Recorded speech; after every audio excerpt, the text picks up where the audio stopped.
Live mula sa TV5 Media Center Reliance. Kasama ang buong puwersa ng News 5. Ito ang 28th KBP Golden Dove Awards at 13th Makatao Awards Best TV Newscast. Frontline Pilipinas. Makasaysayang pagdinig. ICC, kukumpirmahin ng mga kaso ni Duterte at aalamin kung may sapat na ebidensya para humarap sa trial ng dating Pangulo. Kaanak ng mga biktima ng drug war, sabay-sabay panonoorin ang confirmation hearing.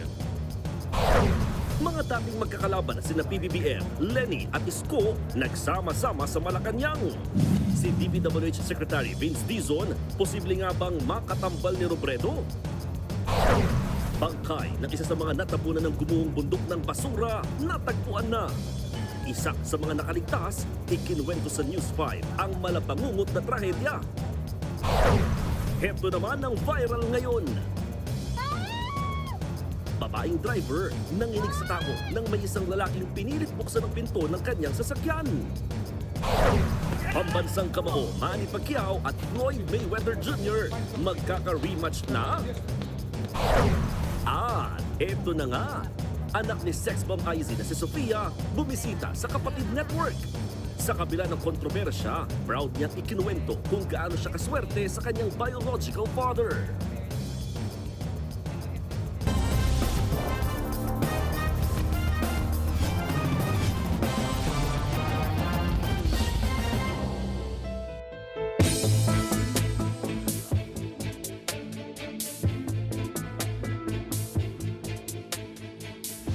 Ang inyo pong napapanood ay ang kuha mula sa loob ng courtroom sa ICC sa The Hague, the Netherlands. Ngayon ang unang araw ng confirmation hearing para sa umano'y crimes against humanity ni dating Pangulong Rodrigo Duterte. Unang ipinakilala ang team ng prosekusyon at ng depensa. Tatlong babaeng judge ang nangunguna sa pagdinig. Ipinaliwanag ng Pre-Trial Chamber 1 ang rules sa korte bago binasa ang mga alegasyon laban kay Duterte.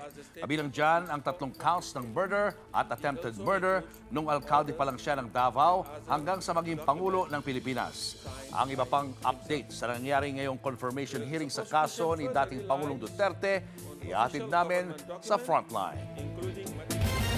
Kasalukuyang nasa The Hague ang 6 na Pilipinong abogado ng mga dating miyembro ng gabinete ni dating Pangulong Rodrigo Duterte. Ang isa sa mga abogado naman ng drug war victims, kumpiyansang mauwi sa paglilitis ang mga aligasyon laban kay Duterte. Live mula sa The Netherlands, nasa frontline ng balitang yan si News 5 anchor Angela Lagunzad Castro. Angela, nasang bahagi na ang confirmation hearing sa mga oras na ito? Hi Julius and Cheryl. Ngayon ay 11:22 in the morning dito sa The Hague. Kasalukuyan naka-break ang procedure ngayon, ang confirmation of charges ni former President Rodrigo Duterte. This is a day one, kung saan inaasahan nga natin, nagkaroon nga ng pagbanggit ng House rules sa loob ng korte, reading of charges, and of course kanina ang huling napanood natin, napakinggan ay ang opening statement po ng counsel for the victims na si Attorney Butuyan. But dahil nga break ngayon, may 30 minutes break, nahata ko po si ICC Assistant to Counsel Attorney Cristina Conti para magbigay po ng ilang mga pahayag regarding the confirmation. Magandang umaga po sa inyo, Attorney. Thanks for joining me here today. So ano po yung naging reaction po ninyo and ano po ba yung mga significant statement na binigay ng prosecution na talaga pong makakatulong sa pagdedesisyon ng mga judges sa pre-trial chamber? Syempre iba pa rin yung nangyari na talaga, ito nakaharap mo at kahit na alam mo na or may ini-expect ka, iba pa rin yung nangyari na. Ang importante dun sa sinabi ng prosecution so far ay ang reference sa napakaraming statements ni Duterte. Parang mahigit 3, 4 na statements ni Duterte mismo yung ni-reference nila at ito ay dokumento na bahagi na ng list of evidence ng prosecution. So ganun kasinsin, page number ganito, ganito document number. Yung statements ni Duterte ang magiging isang material fact dito sa kaso dahil admissions ito kahit na quote-unquote, yung admissions against interest. At halos lahat ng statement na sinabi niya, sa totoo lang naaalala ko pag sinasabi. Kaya parang oo nga, yung pagtatahi ng kwento na ito pala ang plano, ito yung pag-uutos at ito yung pagpatay, importante. Pero maganda na dahil maaga tayo, 10 minutes advance po yung oras. Kaya nakakuha pa narinig natin yung counsels for victims. Sa loob ng 10 minutes, narinig natin yung sentimiento ng mga biktima patungkol sa hindi pagsipot ni Duterte, Yes. which is very urgent or very recent yun. Yun yung pinaka-relevant sa mga Oo. biktima. I remember kasi before going on a break, si Attorney Butuyan po mga kapatid, yung nakasalang doon sa confirmation of charges. At sinabi nga niya, through him, very disappointed yung mga biktima dahil inallow ng court ng pre-trial chamber na hindi umattend si Pangulong Rodrigo Duterte dito sa confirmation of charges. And of course, meron din siyang nabanggit doon na sinasabi niya na material na tungkol sa DILG na the reason why dapat i-grant ng korte ang charges dito against former President Rodrigo Duterte ay dahil nga daw wala nang ebidensya, 'di ba, walang police record. Can you explain that to us? Ang punto niya ay mas, in a sense, political pa, that the road or the avenue for domestic justice is closed. Ang particular na statement na kinuha niya ay yung kay Remulla, kay Boying Remulla, nung I think June 2024, 2025, sabi niya hindi na nila itutuloy ang investigation sa crimes against humanity sa Pilipinas.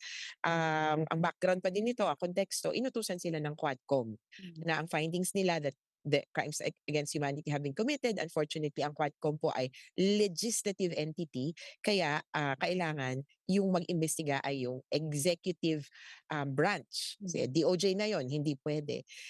Pinatutsyada niya lang, sinabi niya na, well, ang DOJ secretary noon ay ombudsman ngayon. Kaya it's two branches of government tasked with prosecution, quote-unquote, giving up essentially on domestic justice. There's also a mention by Attorney Butuyan how powerful the Dutertes are given na yung kanyang anak ay vice president and recently nag-announce ng kanyang intention to run the president. Can you also tell this to the public kung ano yung implication or significance ng statement na yon?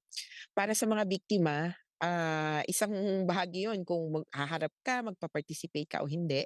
Kasi kung nakaupo pa yan, ay malamang sa malamang pwede kang balikan.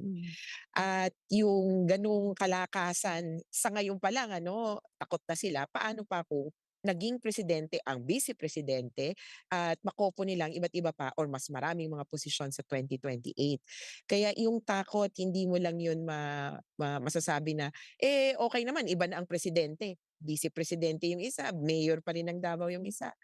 Kaya kung iba, maraming statements at arguments na akong naririnig na victim blaming. Oo. Kaya walang kaso dahil hindi dyan maharap yung biktima kasi hindi kayo nagbibigay ng ebidensya. Pero it's more than anecdotal, it's structural. And lastly, he also mentioned na even though na almost 1 year na nakakulong o nakadetain dito si former president, ay may takot pa rin sa mga victim. At kung uuwi daw dito at hindi ma-confirm ang charges niya, ay uuwing Hero Week si Pangulong Rodrigo Duterte. Yan ay kasama dun sa naging statement ni Butuyan. Your thoughts on that? Importante yon na maintindihan ng ICC na maraming politika involved dito at ang ICC ay inaatake in a sense ng mismong kampo ni Duterte. Lagi nilang sinasabi illegitimate court, kangaroo court ang nakikita ko sa Facebook na komento ng mga Duterte supporters. At mismong yung mga abogado niya sinasabing illegitimate ang court na to at kumbaga kulang na lang sabihin nila how ang korteng ito. Kaya ang hirap pong i-reconcile niyan habang nakakulong siya at kailangan nila mag-participate sa korte. Kasi bakit ka magpa-participate nga naman sa korte na hindi mo kinikilala? Kaya magiging komplikado yan sa both political position nila and legal position.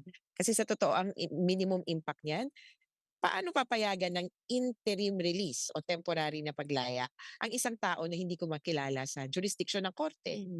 Hindi yan voluntarily babalik. Pag sinabing kinidnap ako, abay, tapos pinalaya, abay, may kinidnap pa na babalik pa sa kidnapper. Kaya mukhang sarado ang pintuan para sa interim release sa kanila sa ngayon kung ganito pa rin ang statements nila. Well, lastly, nandun po ako sa may bandang likod at nakikita ko po sa may bandang kanan sa harap yung Filipino Legal Counsel ni former President Rodrigo Duterte, sila Attorney Salpanelo, sila Sylvester Bell III. Were you able to see them as well? Nakita mo ba yung mga reaction nila while ongoing yung opening statement ng prosecution?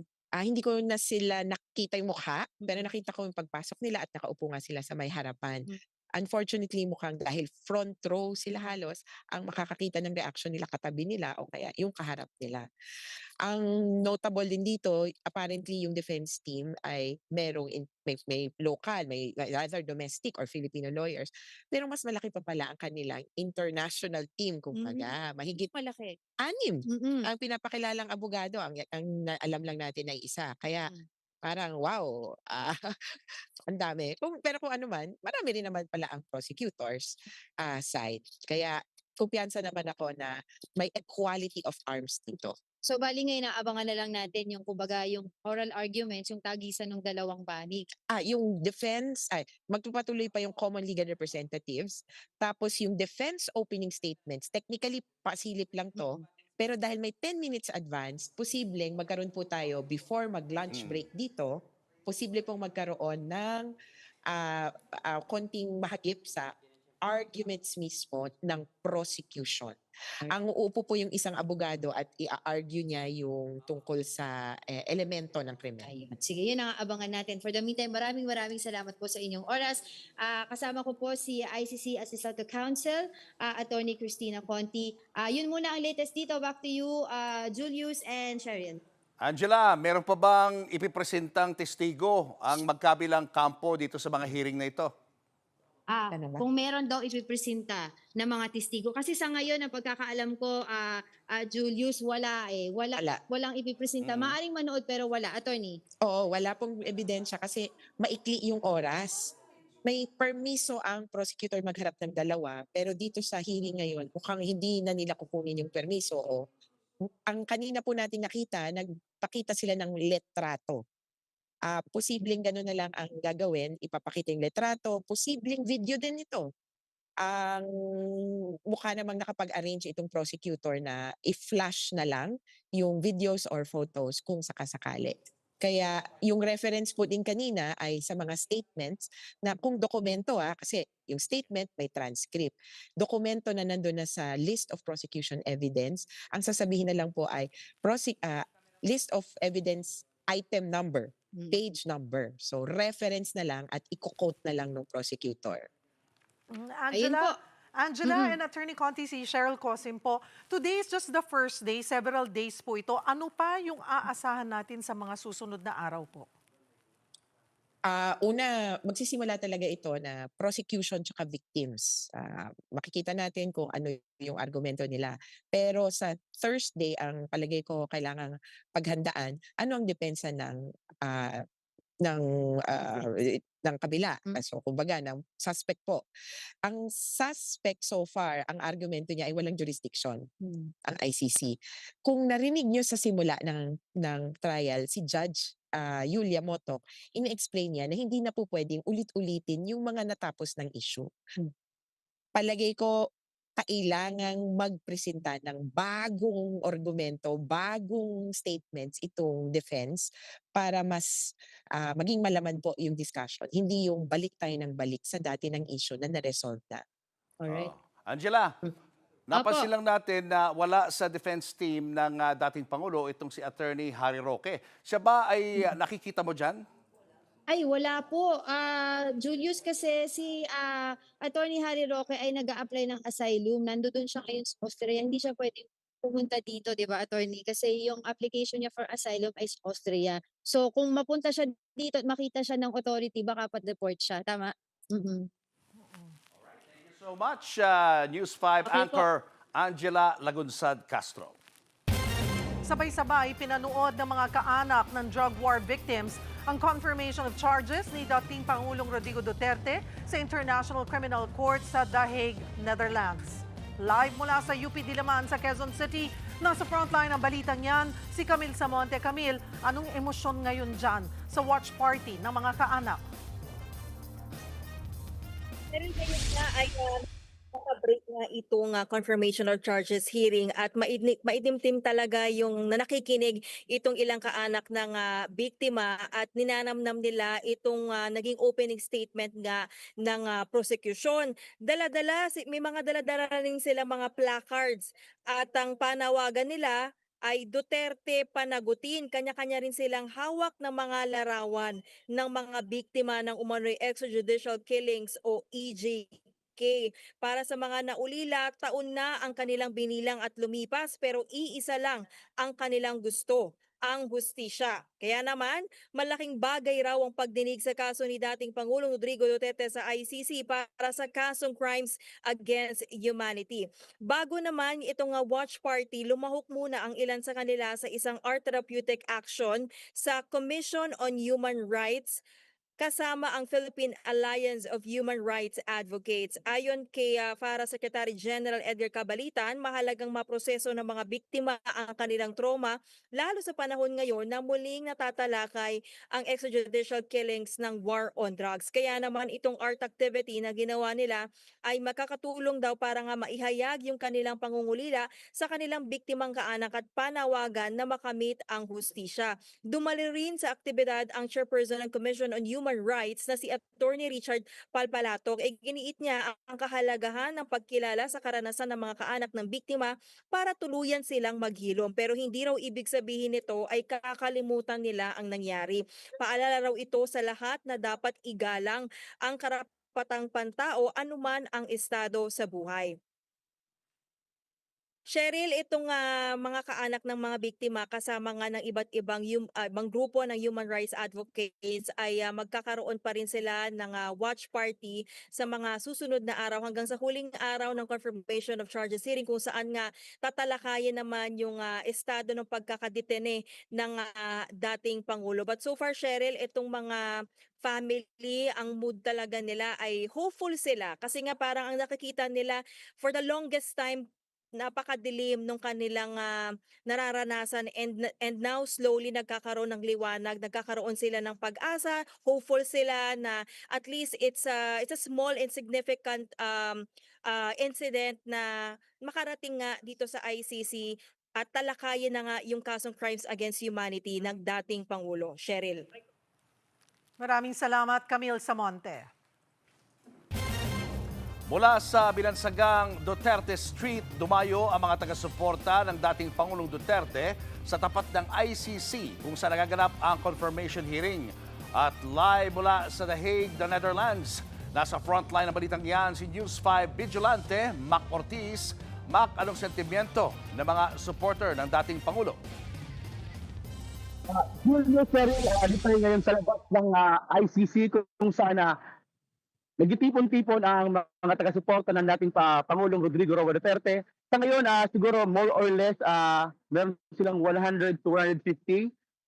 Simula po nitong weekend, nandito na yung taga-suporta ng dating Pangulo, karamihan sa kanila, ay galing din sa tinaguriang Duterte Street. Sa labas ng detention facility kung nasaan si Duterte. May dala silang mga banner, ang ilan sa kanila ay nagsabing dapat nang palayain o di kaya sa Pilipinas na litisin ang si Duterte kaugnay sa war on drugs. May ilang OFW din tayong may ilang OFW din na may dalang standing ni Duterte, nilagyan pa nila ng watawat ng Pilipinas at Netherlands ang standing. Nakausap din natin sila ang ilan sa kanila at sa ngayon pakinggan natin ang kanilang mga pahayag. Pinagdadasal ko na sana maging patas sila ba? Hindi sana bias. Si tatay ay hindi nag-iisa. Nandito kami palagi. Inaasahan po natin na maging successful po ang pag-defend ng defense team ni dating Pangulong Rodrigo Roa Duterte to challenge the presented evidences by the prosecutors in this matter. Mga supporters, darating rin ang ilang grupong nananawagan na panagutin ang dating Pangulo sa war on drugs. Binabati kasi nila ang desisyon ni Duterte na hindi sumipot ng personal sa confirmation ng hearing. Julius Cheryl sa ngayon as naka-break muna ang mga supporters ni former President Rodrigo Roa Duterte. Ngayon kainan sila. Natanong din natin yung ibang organizer kung ano yung mga food na sinerve. Ang sinerve dito na food ay yung mga paborito ng dating Pangulo. May banana cue, may banana cake, merong macaroni salad. Sa ngayon, Julius Cheryl, yan muna ulit dito sa ICC. Mac, hindi naman kaya magkabanggaan itong mga pro at anti-Duterte groups? Julius, naunang nagprograma yung mga anti-Duterte dito. Tapos, after ng programa nila, nandito na rin sa area yung mga pro-Duterte. Pero, kasabay ng lamig ng hangin, siguro malamig din yung mga parang walang tensyon. Nagkasalubong sila, walang bati. Di naman siguro wala namang batian, pero at least kalma din sa sitwasyon. No tension at all dito sa area ng ICC. Okay, that's good to know. Maraming salamat, News 5 Vigilante, Mac Ortiz.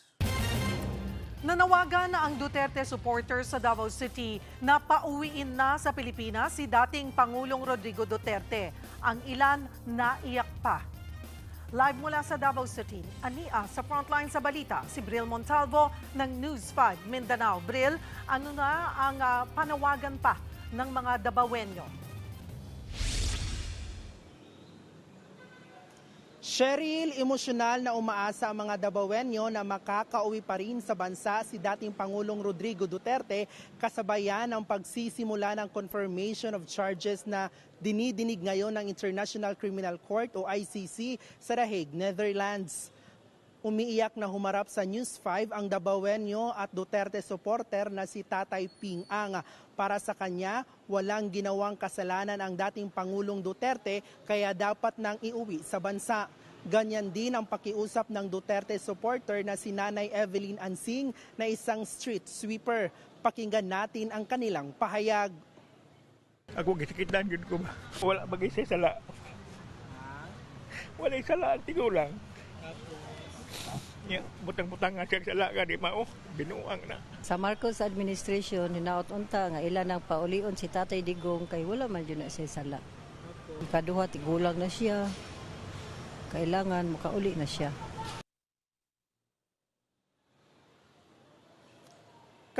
Kasalukuyang ginaganap ngayon ang confirmation of charges ni dating Pangulong Duterte sa The Hague, Netherlands. Kaugnay ito ng kasong may kinalaman sa umano'y Davao Death Squad noong siya'y alkalde ng Davao City at madugong war on drugs sa kanyang administrasyon. Cheryl, sa ating pag-iikot dito sa lungsod, wala namang nakalatag na mga programa o aktibidad ang mga Duterte supporters bilang suporta para kay dating Pangulong Duterte.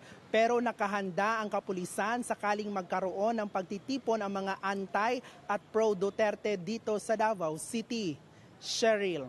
Bril, kung emosyonal na yung mga taga-suporta, ano naman ang ganap ng pamilya Duterte dyan? Cheryl, nag-abang tayo kung dadalo sa isinagawang flag raising ceremony sa Davao City Hall si Mayor Baste Duterte at Vice Mayor Rigo Duterte kaninang umaga pero hindi sila dumalo. Habang merong naman malaking tarpaulin sa labas ng opisina ni Davao City 1st District Congressman Paulo Pulong Duterte, may nakalagay dyan na please pray for PRRD. Wala pa ring bagong pahayag ang pamilya Duterte. Ang pamangkin naman ni Digong na si Puwersa ng Pilipinong Pandagat o PPP Representative Harold Duterte nanindigan na ang confirmation of charges laban sa dating Pangulo ay plain and simple politics lamang. Cheryl. Maraming salamat, Bril Montalvo. Sa ibang balita, nilooban ng mga armadong magnanakaw ang bahay ng isang negosyante sa Lucena City.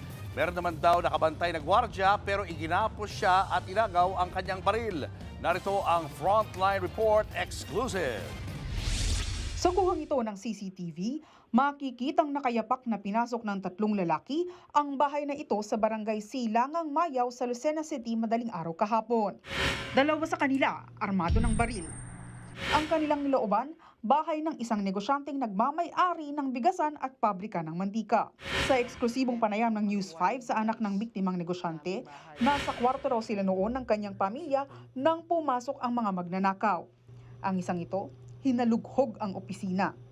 Nakarinig daw ng ingay ang pamilya ng negosyante kaya agad nilang sinilip ang CCTV. At nang makita ang mga kawatan, pinatunog nila ang alarm sa kanilang bahay kaya nagmamadaling tumakas ang mga magnanakaw. Ang instinct namin ng nanay ko is i-on yung alarm system. Meron kaming warning device sa aming bahay. So, in-on niya yung warning device. So, naalarma yung mga magnanakaw. Kaya siguro sila natakot. Buti nga sila ay nakalak ang pinto kasi ang plano ata nila is pasukin na yung bahay o hold upin kami. May gwardya raw sila pero iginapos ito gamit ang nylon cord at kinuha ng mga kawatan ang kanyang baril. Naiwan pa ang crowbar o baretang ginamit ng mga magnanakaw para pwersahang pasukin ang bintana ng bahay. Napaka-alarming talaga nun kaya nga namin inalalabas ngayon kasi ramdam namin na andito lang yung marami pang mga negosyante na baka gawin din ito. Mga negosyante lang kami na naghahanap buhay lang. Ipinagbigay alam na ng pamilya ng negosyante sa mga pulis ang nangyaring panloloob para agad mahuli ang mga kawatan. Inaalam pa rin ng mga otoridad ang kabuuang halaga ng mga natangay sa naturang bahay. Nagbabalita mula sa Frontline, Ana Cruz, News 5. Nabalian ng binti ang isang babaeng angkas ng motorsiklong sinalpok ng kotse sa Bulacan. Ang aktwal na pagbangga nasa pool sa video. Nasa frontline ng balitang yan, si Dave Abuel. Sa pool sa dashcam video ang pagbagtas ng kotseng ito sa Iba Road, May Kawayan, Bulacan, umaga nitong Sabado. Ilang saglit pa, bigla nitong nabangga ang isang motorsiklo na pakaliwa papunta naman ng Pandayan Road. Sa tindi ng banggaan, tumilapan ng rider pati ang asawa niyang nasa backride. Ihahatid sana niya ito sa trabaho. Sa kuwang ito, nakasubsob na sa daan ang rider habang hirap naman makagalaw ang nakahiga nitong asawa. Kita ang mga pasasahita ng babae. May dumudugo naman sa ulo ng lalaki. Sa lakas ng impact, UP ang harapan ng kotse. Ayon sa rider, may iniwasan umano siyang lubak sa daan kaya hindi siya nakakaliwa agad. Hindi rin daw niya nakita ang paparating na kotse. Hindi ko lang po napansin siya kung anong bilis niya kasi hindi ko talaga siya nakita sa mirror pagtingin ko kasi nga nasa last line siya. Dahil sa disgrasya, bali ang kaliwang binti ng babae. Mga galos naman sa muka ang tinamo ng rider. Ako sir, okay na ako sir. Nagkitay na lang kami ng result ng CT scan. Yung sa asawa ko naman, bakalan ko daw. Ayon naman sa pulis, nauwi sa aregluhan ang disgrasya. Nagkasundo po sila na ipapaayos na lang po yung motorsiklo at ipapagamot po yung occupants ng motorsiklo nung driver po ng sedan. Nagpaalala naman ang otoridad na ugaliin ng defensive driving at maglaan ng tamang distansya sa kapwa motorista para iwas disgrasya. Sinusubukan pa ng News 5 na makuhanan ng panig ang driver ng sasakyan. Nagbabalita mula sa Frontline, Dave Abuel, News 5. Magkakaiba ang bilang ng mga nawawalang natabunan ng gumuhong tambak ng mga basura sa Rizal. Meron nagsasabing 3 na lang ang hinahanap, habang sabi naman ng isang grupo, 50 pa ang nawawala. Live mula sa Rodriguez, Rizal, nasa frontline na balitang yan si Rainiel Pawid. Rainiel, ilan ba talaga ang natabunan ng guho?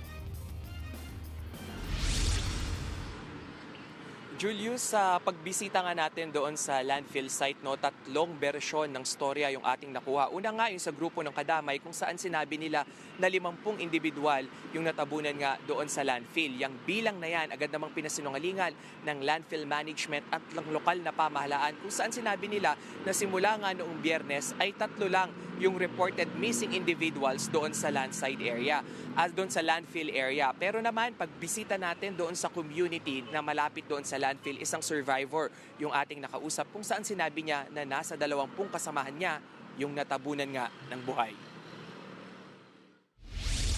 Hawak ang pulang uniforme sa pangangalakal, tulala pa rin at di makapaniwala sa kanyang ikalawang buhay si Junior.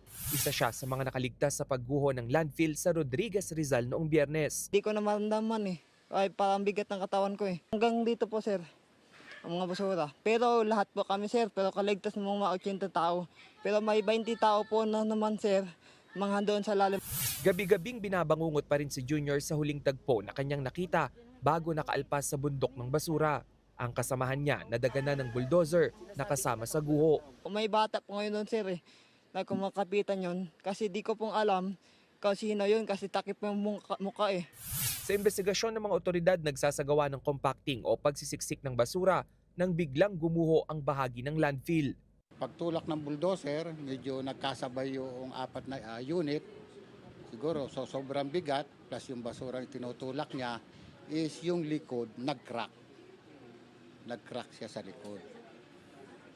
Ngayon, pag atras niya, nahulog doon sa bitak, doon sa crack yung equipment. Ang lokal na pamahalaan at pamunuan ng landfill, tugma ang datos na 2 nangangalakal pa ang nawawala, habang kahapon nakuha ang isang katawan na natabunan din. Pero ang grupong kadamay sinabing nasa 50 pa ang nawawala. Batay na rin po doon sa mga nakakausap natin, ma'am. Ang sinasabi po ng iba ay talagang hindi yun ilalantad nung mismong iSwims ng LGU at ng barangay dahil umiiwas doon sa pananagutan. Depensa naman ang pamunuan ng landfill, maglabas ng ebidensya ang kadamay. I don't know kung saan nila nakuha yung numbers na yon, fake news. So far, kung wala silang basis for that number, I assume na we can deny it. Itinanggi rin ng landfill management na pinatahimik umano nila ang ibang kaanak ng mga nawawala sa halagang 30,000 pesos. Walang ring report na dumating sa akin na nagbibigay kami. Kung meron mang binibigay si Foreman allegedly, dapat dadaan siya sa amin, pero wala naman talaga.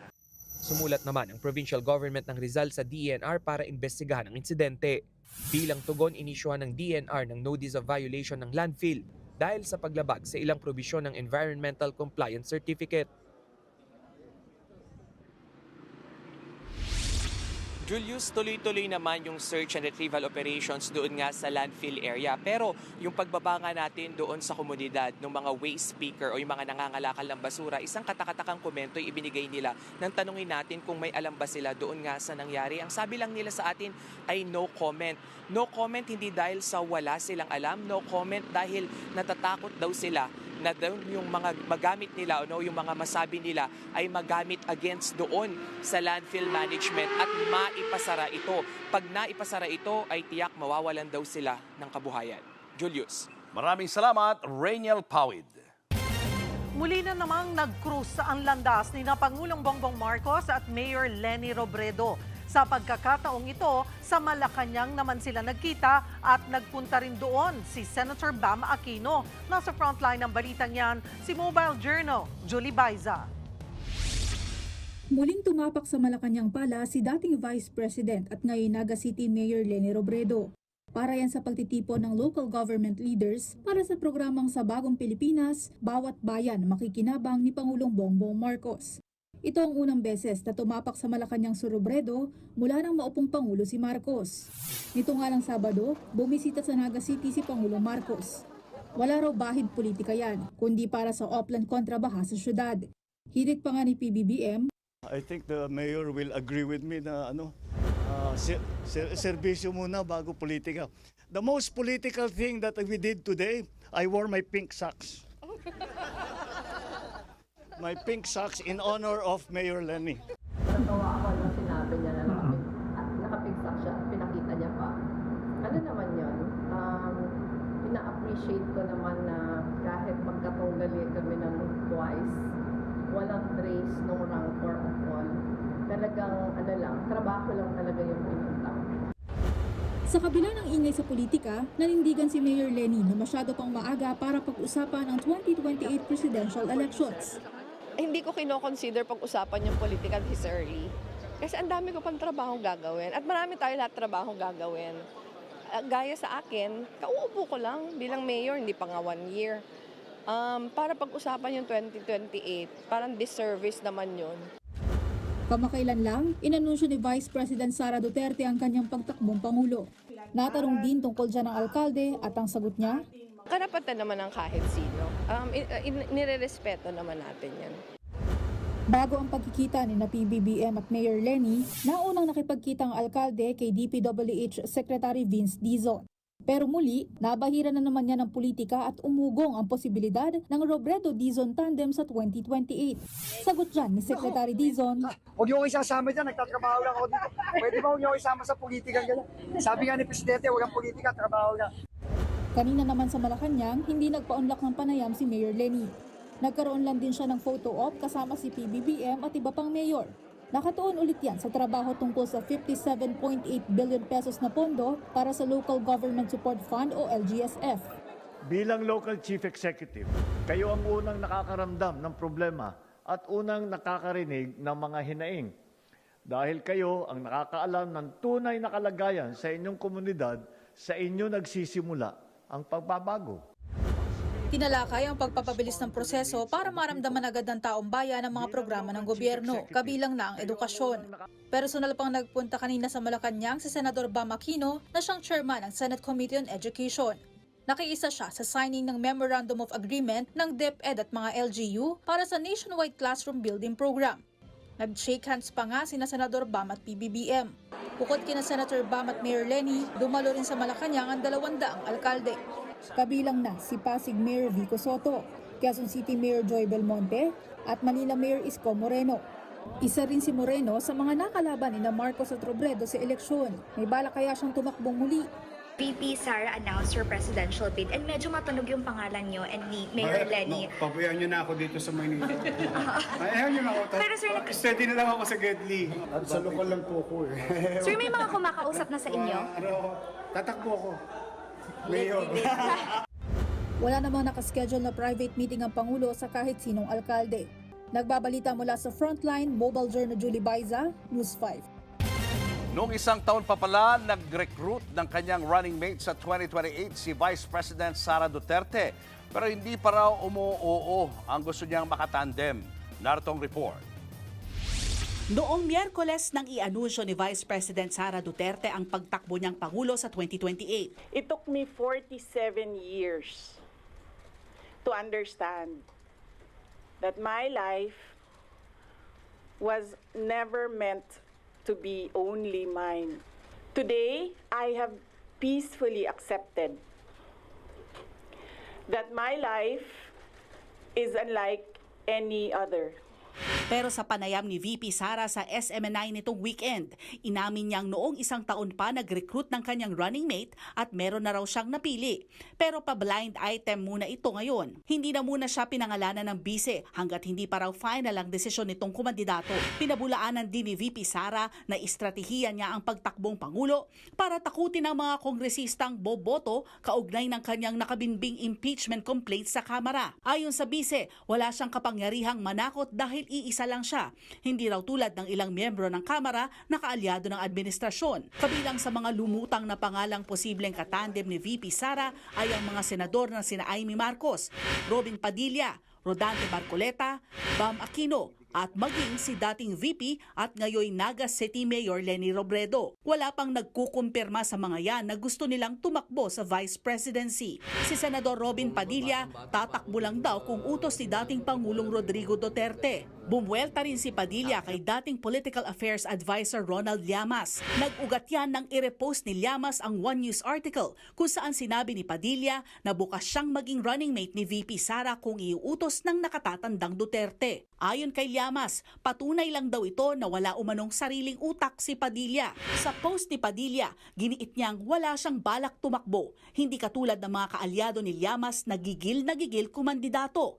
Dagdag pa ni Padilla, magsipilyo si Llamas dahil mabaho raw ang lumalabas sa bibig nito. Pero binura na ng senador ang bahagi niya ng kanyang post. Sa halip ay nagsorry si Padilla kay Llamas at sa mga kapwa niya Muslim matapos anyang mawala siya sa diwa ng paggunita sa Ramadan.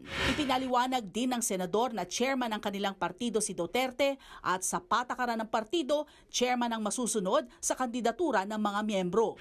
Banat ni Llamas, hindi naman daw guni-guni lang ang mga panayam kay Padilla kung saan sinabi niyang bukas bukas at handa siyang tumakbo sa posisyon. Hindi rin daw mga taga-oposisyon ang gigil na gigil sa pwesto dahil si VP Sara pa nga ang unang nagdeklarang tatakbo sa pagkapangulo. Binira rin ni Llamas ang sinabi ni Padilla na mag-toothbrush siya, samantalang minumumog lang daw ang mga argumento ng senador.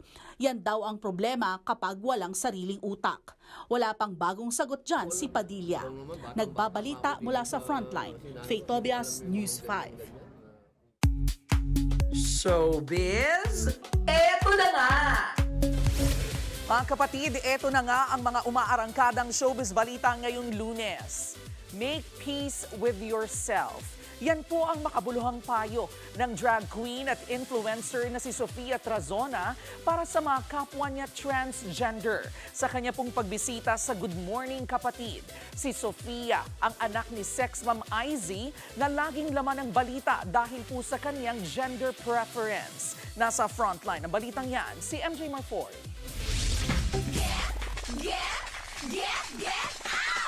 Kung ang batang 90s ay henerasyon ng mga batang pinalaki ng sex bomb, siya, literal. Si Andre, who now goes by the name of Sofia Trazona, ay anak ni sex bomb member Izzy Trazona. 24 years old, proud trans drag queen at influencer. Umingay ang pangalan ni Sofia online nang sabihin niya earlier this month na matagal na silang hindi nagkikita ng kanyang mama Izzy. Hanggang sa nagsanga-sanga na nga ang mga issue. Pero sa kabila ng ingay, isa ang malinaw para kay Sofia. I'm constantly talking with my mom. At ang relasyon nilang mag-ina, hindi kayang putulin ang opinyon at ingay ng social media. Patungkol naman sa kanyang stepfather na si Alvin Aragon, ito lang ang masasabi ni Sofia. I respect you because you are my mother's husband. And hindi mababago yun. Sa kanyang pagbisita sa Good Morning Kapatid, proud na kinuwento ni Sofia kung gaano siya kaswerte sa suporta at pagmamahal ng kanyang pamilya, lalo na ng kanyang papa Michael Navarro. Si Michael ay dati ring dancer. Si Papa mismo nagsabi sa akin na, uy, uwi ka dito, birthday ko, ganyan. I went there, tapos nagulat ako yung sa mga kamag-anak namin, sa mga friends niya na, uy, yung dalaga ko, ang ganda na, ang laki-laki na, kaya nagulat ako. Oo. And like the supportive father that he is, si Michael, tutok na tutok sa guesting ng anak. Bago ang kanyang pinaghahandaang operasyon, may payo si Sofia para sa mga gaya niyang trans. Make peace with yourself. Na importante po na maintindihan mo din yung sarili mo, bakit mo nararamdaman yun, saan ka nanggagaling. Kasi how will you express yourself to other people if sarili mo palang hindi mo na naiintindihan? Ano ba iba?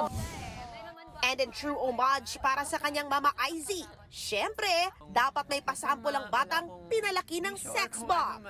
Ay, talaga naman pala. Grabe yung show natin pang maritres. Pang-malapit naman na tayo.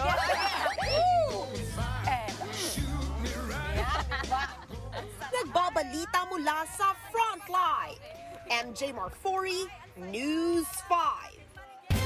Susunod, lalaki sa pulsa video na pilit pinubuksan ang pinto ng sasakyang hindi naman kanya. Nakaladkad pa siya ng umandarang kotse. At Dabar Cats, Rise of May, naka-heart match ang kanyang childhood crush. Abangan ang lahat ng yan sa pagbabalik ng Frontline Pilipinas.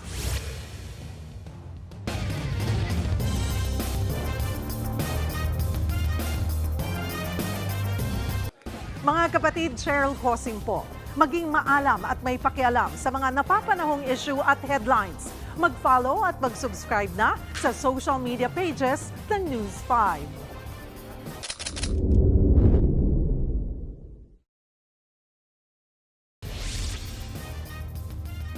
Isa pang viral ngayon sa pulsa video ang lalaking nagtangkang buksan ang pintuan ng kotseng hindi naman kanya. Nang paandarin ng driver ang sasakyan, nakaladkad pa ang lalaki. Nasa frontline ng balitang yan, si Gary De Leon. Pagmasdan mabuti ang lalaking ito, pilit niyang binubuksan ang pintuan ng sasakyan. Sinubukan siyang businahan ng driver. Hinampas din ng babaeng driver ang salamin para sitahin ng lalaki. Pero ginaya lang siya ng lalaki habang patuloy na binubuksan ang pintuan ng kotse. Sa takot, pinaandar na ng driver ang kanyang kotse pero hindi bumitaw ang lalaki.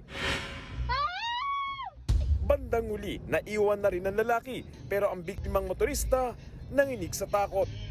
Agad nag-viral ang video na ito na nangyari sa Bacoor, Cavite. Nakilala ng News 5 ang lalaki na si alias Joel, 33 years old. Napag-alaman din nating taga General Trias, Cavite siya at February 17 pa nawawala. Kwento ng tatay ni alias Joel, may problema sa pag-iisip ang kanyang anak at pabalik-balik na sa mental hospital. At nang gumaling, umuwi raw ito sa kanyang kapatid sa General Trias para magbakasyon. Layas-layas siya, sir. Lumayas pa siya ba? Hindi, siguro naligaw siya, sir, kasi bago pa kami dyan sa anak ko. Pag alis niya, hindi na siya nakabalik. Humingi naman ng pangunawa ang mga magulang ni Joel sa nagawa ng kanilang anak. Nagpapasalamat din sila dahil hindi ito sinaktan. Nangyagawa na sure, may sakit siya sa utak. Sure sa kanila. Sa ngayon, dinala na raw nila muli sa National Center for Mental Health sa Mandaluyong si alias Joel.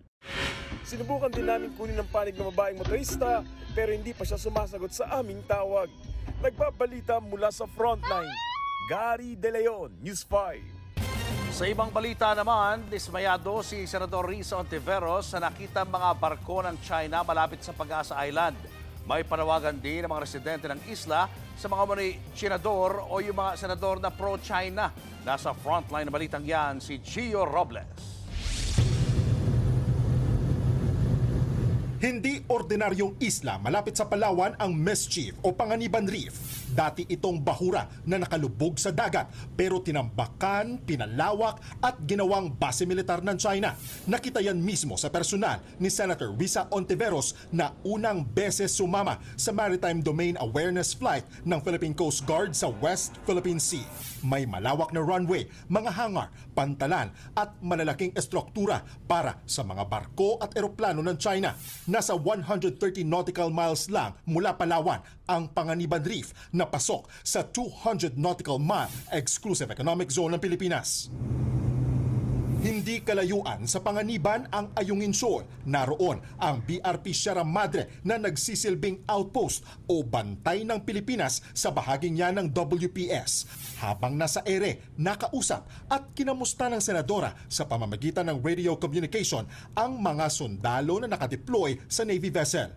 Magandang hapon po ma'am, duty personnel lang po sa BRP Sierra Madre. Maayos naman po kami dito ma'am. Sino ba naman ang hindi ma-inspire? Makita yung David and Goliath na laban dito pero na hindi sinusuko dahil nasa tama tayo. Saglit na lumapag sa Pag-asa Island ang eroplano ng PCG. Mainit na sinalubong ng mga residente ang senadora. Kasama sa biyahe si PCG spokesperson for the West Philippine Sea, Commodore J. Tariela. Tanaw mula sa isla ang mga barko ng China, bagay na hindi ikinatuwa ng senadora.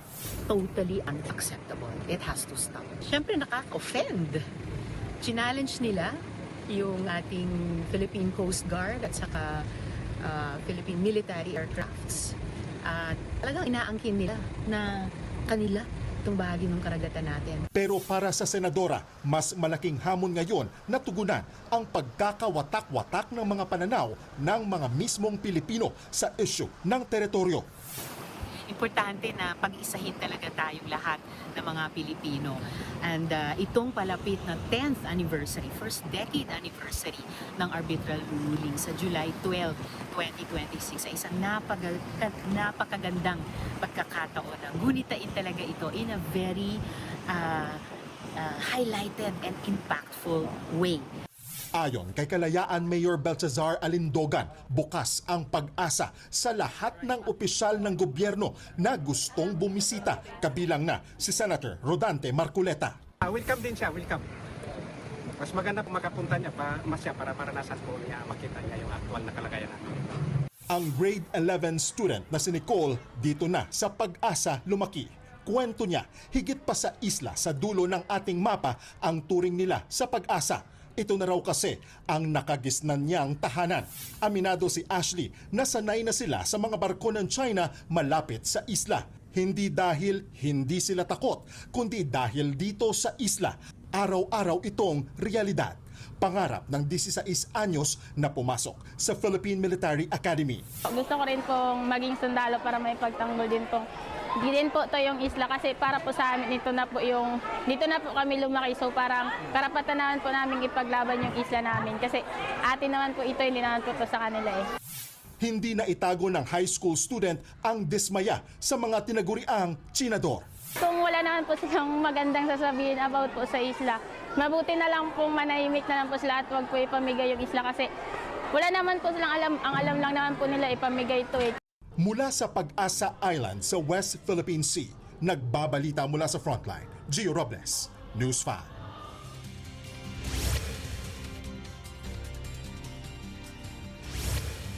Weather update tayo mga kapatid. Sa ngayon, wala pa naman tayong binabantayang low pressure area sa loob at maging sa labas ng ating Philippine Area of Responsibility at umaatras din po o humihina yung epekto ng ating tinatawag na shear line at lumalawak naman ang epekto nitong ating tinatawag na easterlies.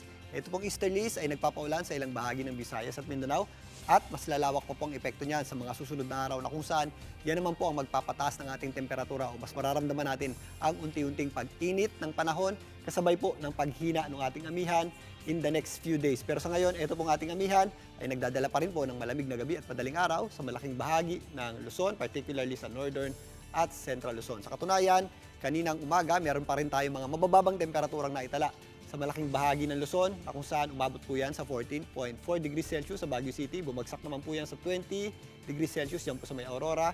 Malamig pa rin po sa Tanay na nasa 18.8 degrees Celsius yung ating minimum temperature. At dito nga sa Metro Manila, umabot pa po yan sa hanggang 20.6 degrees Celsius. Pero again, sa mga susunod na araw, mas mararamdaman po natin ang unti-unting pag-init ng panahon kasabay po ng pag-atras ng ating amihan o northeast monsoon. So halos buong linggo po yan pero mga kapatid, hindi pa po tapos ang panahon ng amihan Sa susunod na linggo, meron pa tayong inaasahang panibagong bugso ng ating amihan pero mas mababawasan na po yung mga surges niyan o yung dalas ng pagbugso ng ating amihan at mas mararamdaman na po natin ang mas madalas na mainit na panahon lalong-lalo na sa pagpasok ng buwan ng Marso.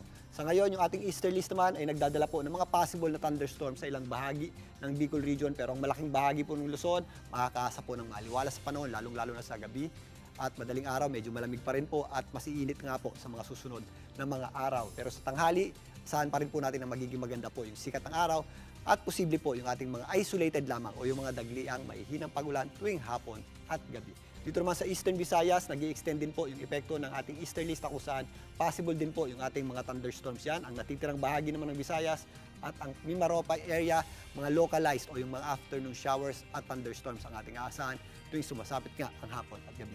Ang malaking bahagi naman ng Mindanao, maulap po ang panahon dyan, although sumisili po yung ating araw, possible din po yung ating mga thunderstorms. Dulot pa rin po yan ng ating easterlies. Again, mag-ingat po tayo lalong-lalo na kapag meron tayong nararanasang mga thunderstorms o yung mga pagulang may kasamang pagkulog at pagkidlat dahil biglang buhos po yan ng malakas na pagulan. Dito sa Metro Manila, magpapatuloy pong maliwalas sa panahon in the next 2 to 3 days. Magiging maganda pong sikat ng araw sa umaga hanggang tanghali at pagsapit ng hapon, nagiging maulap po ang ating panahon at possible po yung ating mga dagliang may hinang pagulan. At yan muna latest sa ating lagi ng panahon. Muli ako po ang inyong weather frontliner, Alvin Pura, na lagi may panahon para sa iyo. Showbiz, eto na nga! Mga kapatid, eto na nga, naka-heart match ni Dabarkad's Riza May Dizon ang dating That's My Boy at childhood crush niyang si Jacob Riz. Sa segment nga po na Heart to Heart ng Itbulaga, hindi na naitago ni Riza May ang tuwa at kilig na makita ulit si Jacob. Kwento nga po ni Riza, gustong-gusto raw niya noon ang chubby cheeks at smile ni Jacob. Matapos nga po ang muli nilang pagkikita sa Itbulaga, ayan at natuloy na rin ang kanilang heart-to-heart date na nagpakilig naman sa maraming Dabarkads. Susunod, mga kabataang nagkarerahan at nagpakitang gila sa kalsada kahit delikado, lagot kay Mayor. Sa pool sa CCTV ang pang-hold up ng isang lalaki sa tindahan ng pet supplies. At Pinay Tennis Ace Alex Ayala, umakyat ang rango sa Women's Tennis Association. Pang number 31 na sa buong mundo. Yan at iba pa sa pagbabalik ng Frontline Pilipinas.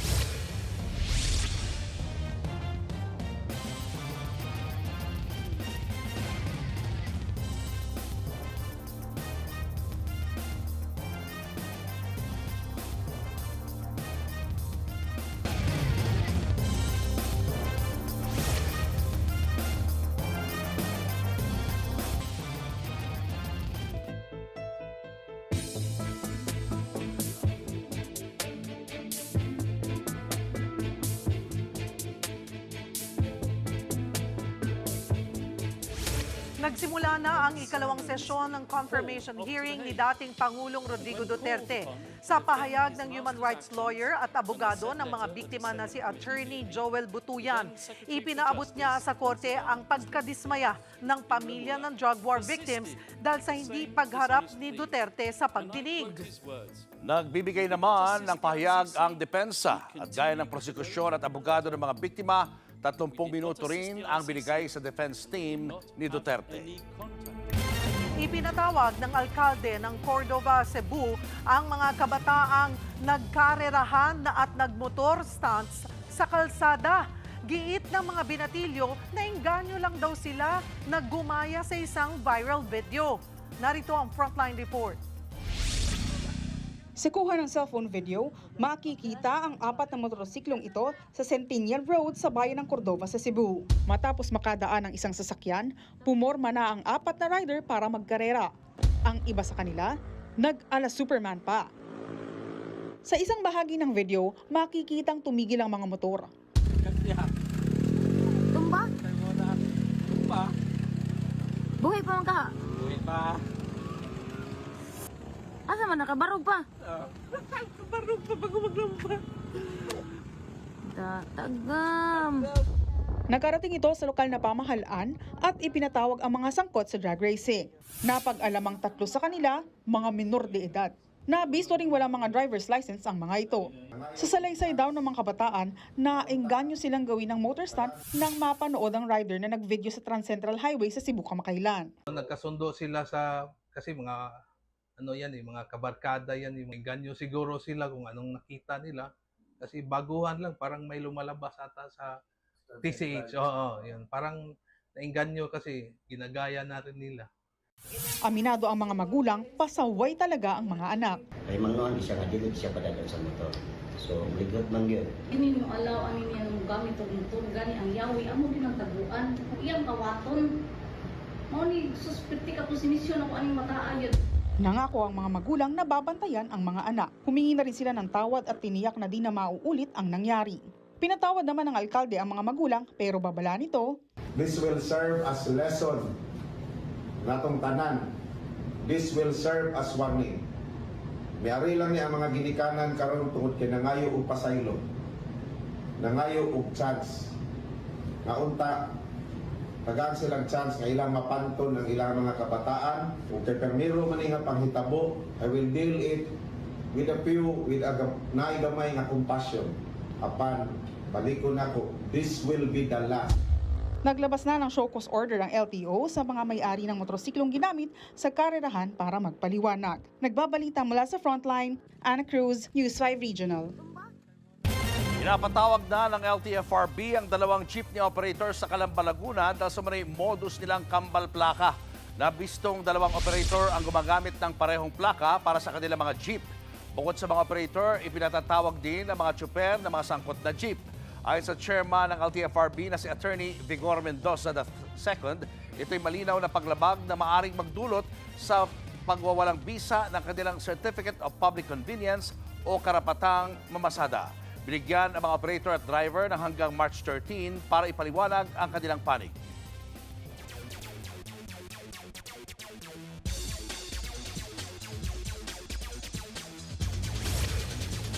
Si Alex Ayala umakyat na sa world number 31 sa pinakabagong rankings ng Women's Tennis Association. Ito na ang kanyang career high ranking at siya na ngayon ang pinakamataas na nakarank na Pinay sa kasaysayan ng pro tennis. Malaking tulong ang kanyang solid performance sa Dubai Tennis Championships kung saan nakalikom siya ng mahalagang ranking points. Mula junior Grand Slam champion hanggang top 31 sa mundo. Tuloy-tuloy ang pag-angat ni Alex sa global stage. Pero sa nakaraang laro ni Alex, inamin niyang may gap pa raw sa pagitan niya at ng iba pang elite players at ito ngayon, ang target niyang punan para mag-level up pa. Susunod, pang-hold up sa tindahan ng pet supplies sa pool sa CCTV. At rematch ni Pacquiao at Mayweather, matutuloy na kaya? Tutok lang mga kapatid, magbabalik pa ang Frontline Pilipinas.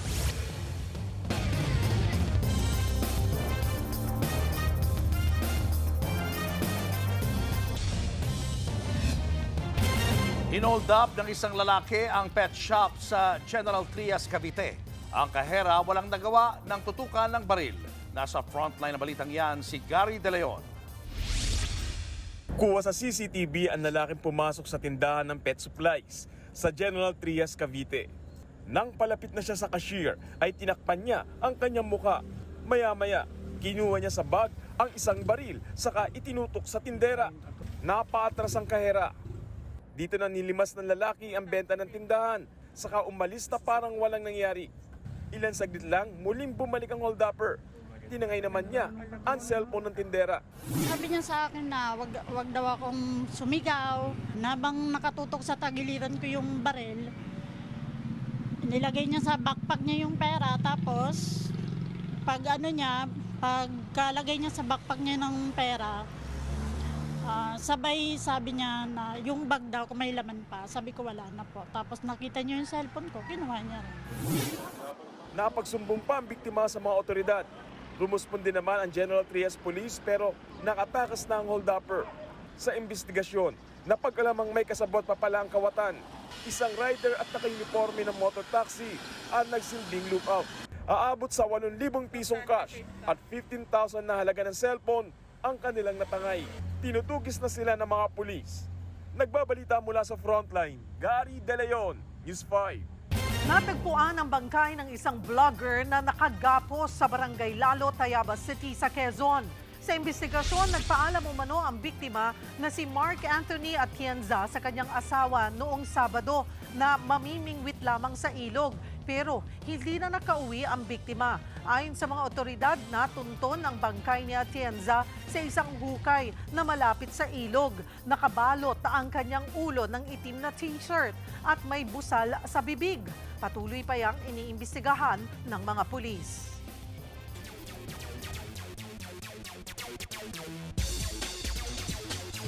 Nagpahiwatig si pambansang kamao Manny Pacquiao na posible silang maglaban uli ni Floyd Mayweather Jr.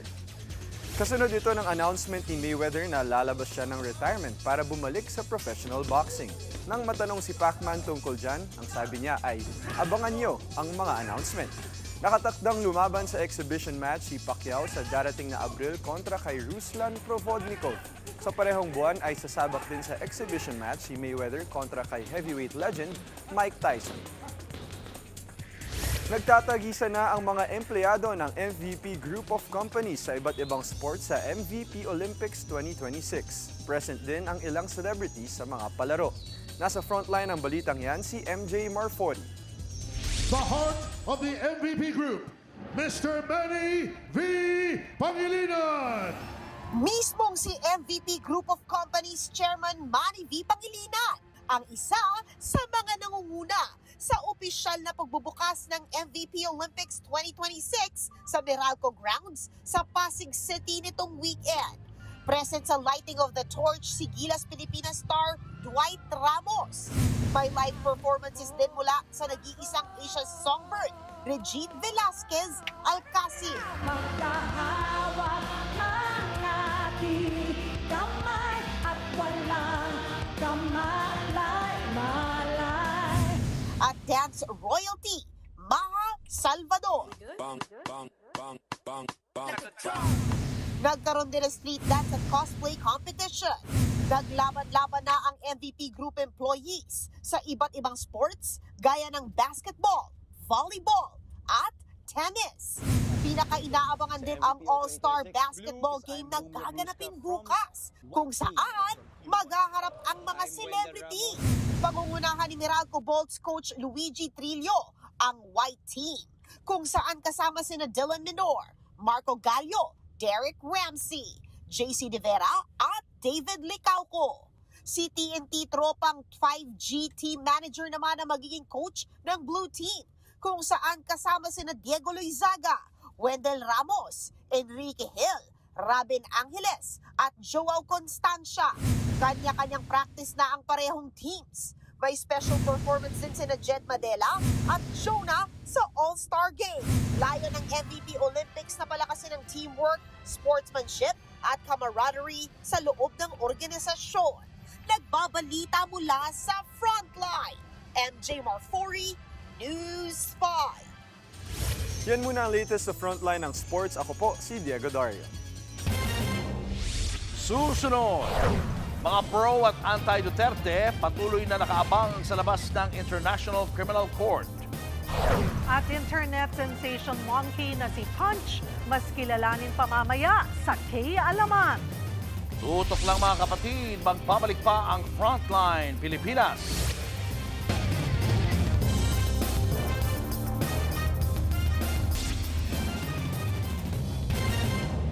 Ni-rescue ang isang driver ng van matapos mabangga sa isang dump truck sa Lipa, Batangas. Habang sa Antipolo naman, humarurot pa atras ang isang van matapos sumunong kamahan ang driver. Yan at iba pa sa Frontline Report na ito. Masdang maigi ang video na ito. Masyadong mabilis ang pangyayari. Pero kitang nasagasaan ng puting van ng isang tricycle. At ang van, paatras ang takbo. Hindi na nakita sa CCTV pero dalawa pang sasakyan ang nadamay. Sa mga litratong ito, kitang nagka-UP-UP ang isang CRV. Tumagilid naman ang van.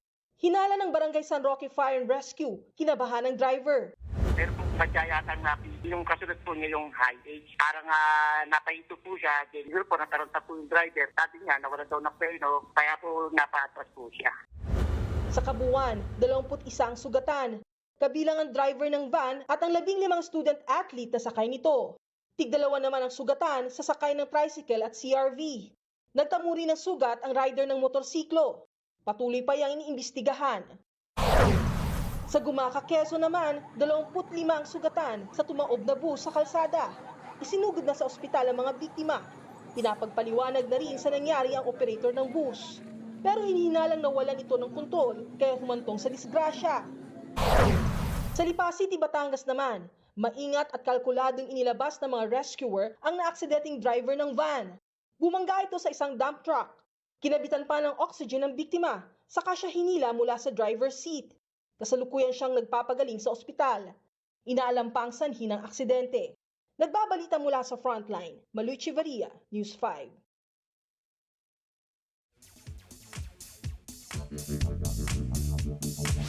Mga kapatid, super sikat ngayon online ang inabandona at binuli na unggoy na si Punch. Kilalanin po natin at alamin natin ang kwento ng online sensation na yan. Si Punch ay isang Japanese macaque o mas kilala bilang snow monkey. Native po sila sa bansang Japan. Highly intelligent po yan. May malinaw silang social hierarchy, may alpha leader at marunong silang gumamit ng simpleng tools. Social animals po ang mga gaya ni Punch. Ibig sabihin, kailangan nila ng grupo o pamilya para maging emotionally stable. Masaklap ang dinanas ni Punch dahil sanggol pa lang, inabandona na po siya ng kanyang sariling ina. At dahil maliit at mahina si Punch, binuli rin siya ng kapwa niyang unggoy. Sa wild po, nangyayari talaga ang pag-aabandona ng anak dahil po yan sa stress, kakulangan sa resources o social hierarchy pressure. Kumbaga, survival instinct po iyan sa animal kingdom. Kaya nung mag-isa na lang si Punch, naging sandalan niya ang isang stuffed toy na ngayon ay very in demand. Natural po sa baby primates na kumakapit sa ina na halos buong araw, kaya ang stuffed toy ang nagsilbing comfort object ni Punch. Bukod po dyan, meron din siyang comfort human, ang paborito niyang zookeeper na palagi niyang kinakapitan. Kapag may trusted human figure, mas bumababa po ang stress levels at mas nagiging confident ang animal. Very clingy si Punch, kaya lalong marami pong nakukyutan sa kanya. Ang good news sa lahat, meron ng mga unggoy na yumakap at tinanggap po si Punch. Ang cute na unggoy, simbolo ngayon ng resilience at second chances. Deserve nating lahat na magmahal at mahalin. Gaya po ito ng K-Alaman na isa rin pong K-Yamanan. K-Okay. Susunod, ang update sa mga pro at anti-Duterte na nakaabang sa labas ng International Criminal Court. Yan at iba pa sa pagbabalik ng Frontline Pilipinas.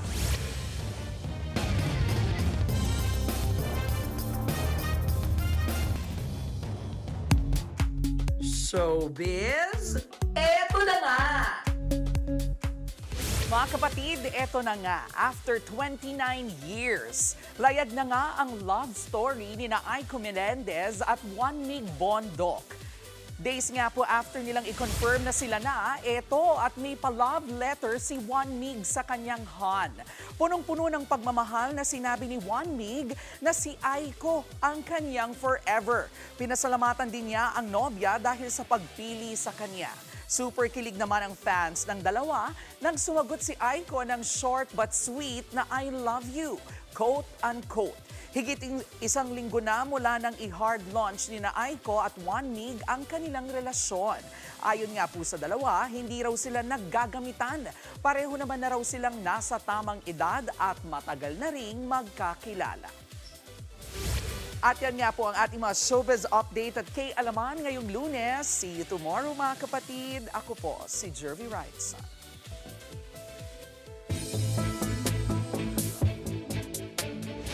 Hindi raw natuwa ang ilang Duterte supporters na nasa The Hague, Netherlands na tinawag silang Duterte clone. Ang ilan naman kinakabahan sa resulta ng pagdinig. Live mula sa The Hague, nasa frontline ng balitang yan, si News 5 Vigilante Mac Ortiz. Mac, wala na bang uwian ng mga supporter ng dating Pangulo dyan? Cheryl, kausap natin ang mga supporter ni former President Rodrigo Roa Duterte.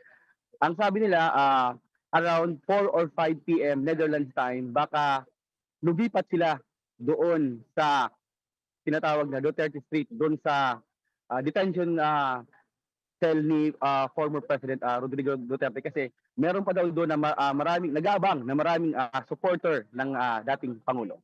Julius Cheryl. Ano pa mga inaasahan natin mangyayari dyan, Mac? Kanina, nakausap na natin yung iba nating mga yung ibang supporter ni former president na habang nag-hearing na nanonood sila tapos hindi nila parang nagustuhan yung ibang yung tinatawag sila na parang clone ni former president, and sabi naman nila they're expecting for the worst, but they're hoping na papanig sa kanila yung hearing dito sa ICC. Julius Cheryl. Alright, maraming salamat News 5 Vigilante Mac Ortiz. Abangan niyo ulit kami bukas dito sa TV5 sa 1PH, RPTV, True TV at 105.9 True FM. Kami ang inyong mga kapatid sa Balitaan at Public Service. Walang iwanan sa Frontline Pilipinas.